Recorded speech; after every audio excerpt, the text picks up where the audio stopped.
Против съм това правителство, дори и само защото в него влиза епитома на малокултурието Вежди Рашидов, който преди година и 3 месеца псуваше на майка българите. Измивате си ръцете, имам предвид Радан Кънев, с това, че докато Костов провеждал реформи, той пишел нещо в интернет, разхождал се, сърфирал, да.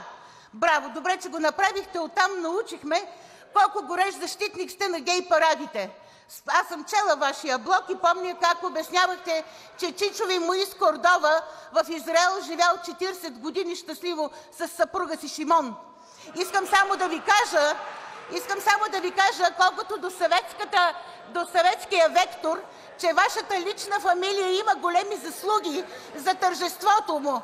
Защото Леля Висолчи Кордова е партизанка от отряда Антон Иванов. А останалата ви фамилия, преди да емигрира в Израел, е била участник в Народния съд. Толкова голям демократ сте. По своя политически промискуитет, вашия род може да се родее само с рода на Пръмова Кунева.